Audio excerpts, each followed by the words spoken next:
Hello and welcome back to Law Firm Corporate ID Help video. In this video we'll see how to edit text and colors in Adobe InDesign. So let's open the InDesign folder. Here you'll find in CS5 version you'll find IDML files, which are InDesign markup files, and these are for the versions of InDesign of CS4. And if you have CS 5.5, you'll be using these files. Of course, IDML files you can use if you have CS5 version. This is for CS 5.5 and above. Here you'll see two different files. Of course, the file for the print and the file for the screen versions. Also, here is the link, the pattern that was used in the InDesign file. Now let's open the file. I'm just going to simply drag the file directly to the InDesign, and once it opens you'll see here when it comes to the master items, each one is differently named and each one represents one of the files and different sizes, so you don't have to work in 20 different files. You can just work with this one file and have all the different sizes, all the different elements of each print or screen element here. Now in the layers panel you'll see here this is the print info, and here you can find the information about the print file. Where is the bleed, where is the cut line or the trim, or where is the text safety if there are some non-printing areas.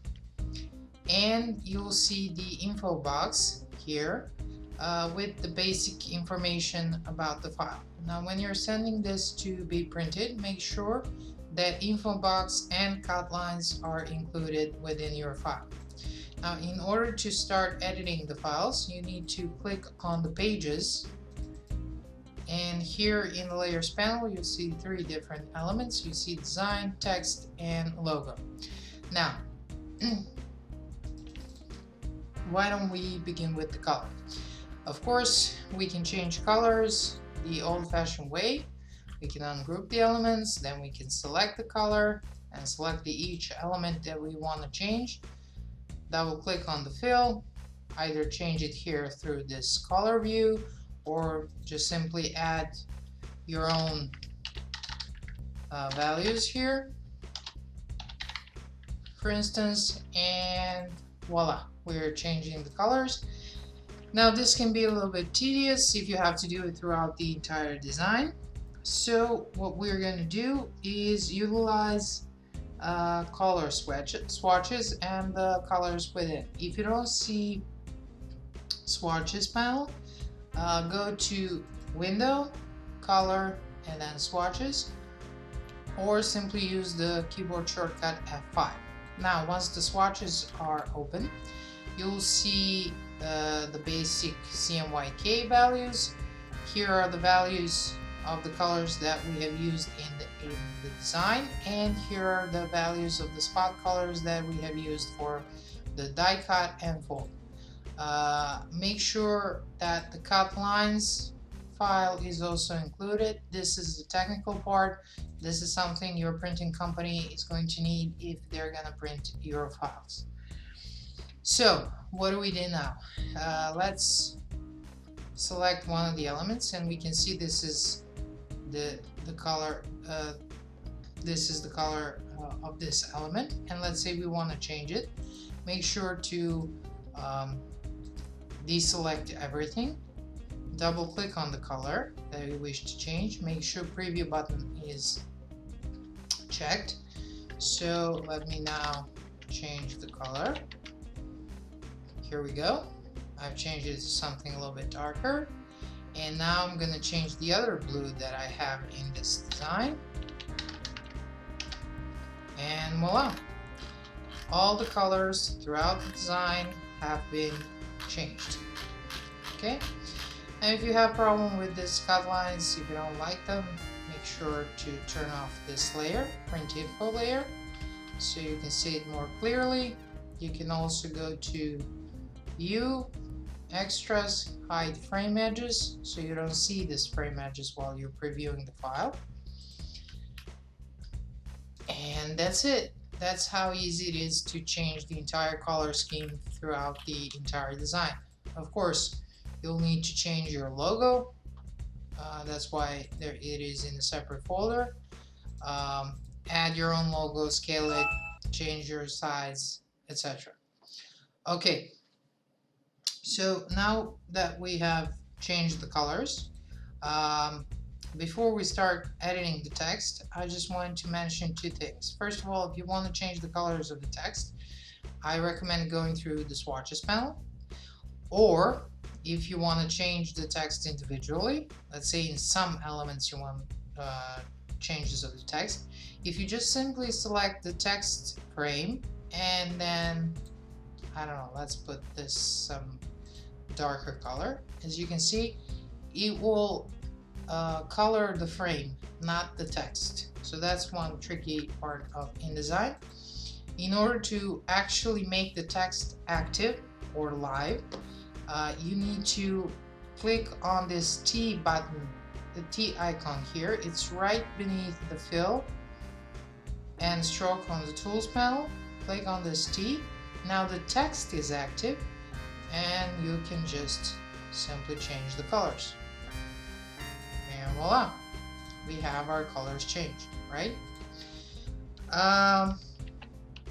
The other thing I wanted to stress out is, let me just make this view screen mode, I'm sorry, display performance high quality, so you can see the patterns that are here. Now these patterns are this one file I showed you, which is in the links file, and it's pattern file. It's the Illustrator file. Now if you want to change the pattern itself, open the Illustrator file and you can play within it, change the patterns there, and it will automatically update. Let me just show you. So okay, we have our Illustrator file open. I'm just going to open the patterns file, and here you can see the pattern and how it looks. Let's say you have your own patterns. Just find something here. Patterns. Let's find this basic graphic. Let's just change it to this. It doesn't matter. Let's say this is the change you want to make. You save the file. Just go to File, Save. And once you close your Illustrator, here in the links file, make sure to relink all the instances if it doesn't change immediately. And voila, we have the pattern set. Now, let's say you don't like this. I want to change it to something else. I'm going to go again to Patterns, Basic Graphic, and let's select this one. Now when I change it, you can see it shows this little yellow icon. All you have to do is double click on it and voila. Now the pattern is also changed throughout the entire design. Of course, all the elements that had the pattern have been updated now, as you can see. Okay, I'm just going to make sure you don't have to go through relink all instances of pattern. If for some reason it doesn't work, go to links, right click on this link, go to relink all instances of the pattern, make sure to link it to your own pattern, open, and here we go. Okay, it's been relinked. Now the pattern itself, it is an effect, and if you want to change the transparency, you will go to the effects, transparency, And this is the effect that we have. We have multiplied 20% for this darker shade and multiplied 10% on this lighter shade.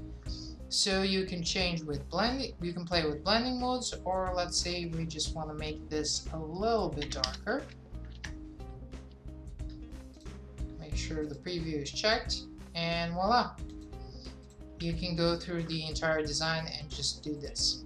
Okay, now let's talk about the text. Editing the text is super easy. You can either double click on the text layer, select all of it, and then manually change it. Just type in your own text. Or if you have the T selected, the type tool here from the tools panel, when you hover over the text that can be edited, as you can see, the cursor changes. So you just click and type in your own address. Also, within this template, all of these elements have their own layer styles. So let's go to Window, Styles, and go to Paragraph Style. And as you can see, all the different elements have different paragraph styles. So let's go to the business card, and let's say I want to change address. Double click on the layer style, and here in the basic formats you can change font family, font style, font size, the colors, etc. And voila. Because they are connected, it will automatically change the font family for the name and the title too. Okay. If you are not familiar with the paragraph styles and how they work, I recommend going manually and changing each and every element on their own. Okay, that was it. So in the next video, we'll see how to edit the template in Adobe Photoshop. Thank you for watching and see you. Bye.